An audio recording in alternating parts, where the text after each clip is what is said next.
भाई अपने पैसे जरा देख भाल के दिया करो यार, ये लोग फ्रॉड होते हैं, ये आम लोगों के जिस्म को एक्सप्लॉइट करते हैं।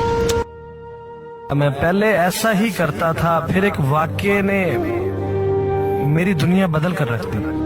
अपने घर से साइकिल पर निकला था कि ठेकेदार से अपने बकाया जात वसूल कर लूं।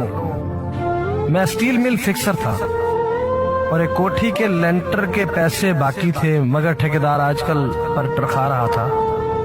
मैं साइकिल पर जा रहा था कि एक शख्स अपना बच्चा फुटपाथ के किनारे लिटाए अस्पताल पहुंचाने के लिए टैक्सी का किराया मांगता फिर रहा था। वो कभी किसी पैदल का बाजू पकड़कर हाथ जोड़ देता, मेरा बच्चा बचा ले, मुझे टैक्सी का किराया दे दे। तो कभी मोटरसाइकिल वाले को हाथ देकर रोकता, कभी किसी कार वाले के पीछे भागता कि वो कार में उसके बच्चे को अस्पताल पहुंचा दे।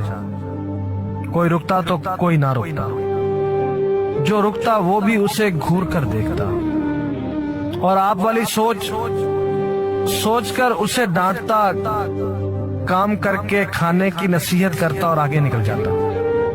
मैं जो साइकिल साइड पर रोके एक पांव जमीन पर टेके उसका तमाशा देख रहा था, अचानक उसकी नजर मुझ पर भी पड़ी।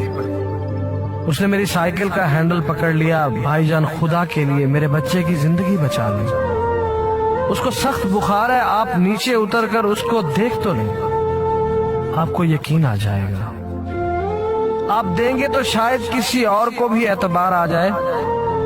मगर मैं भी आपकी तरह सोच रहा था। फिर जिस जारहाना अंदाज में उसने मेरी साइकिल का हैंडल पकड़ रखा था, लगता था कि इधर मैं साइकिल से उतरा और उधर वो साइकिल पकड़कर भाग जाएगा। मैंने भी उसे काम करके खाने की तलकीन की और पिछले जुमे में सुनी हुई हदीस उसको भी सुना दी। कमाकर खाने वाला अल्लाह का दोस्त होता है।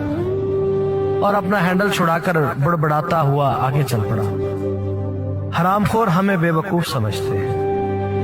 2-3 घंटे के बाद जब मैं बकाया जात वसूल करके वापस आया तो वो अभी उसी जगह खड़ा मांग रहा था।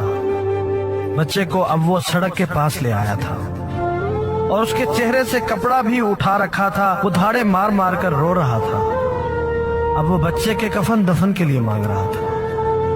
मैंने साइकिल को रोककर पांव से नीचे टेका और मैयत के चेहरे की तरफ देखा।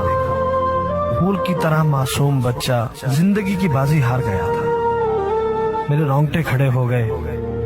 मैंने जेब में जो कुछ था बकाया जात समेत सब बगैर गिने निकाल कर बाहर फेंका। और इससे पहले कि उसका बाप मेरी तरफ मुतवज्जे हो, साइकिल उस तेजी से चलाकर भागा गोया सारी बलाएं मेरे पीछे लग गई। रह गई लूटने की बात तो हमें कौन नहीं लूटता।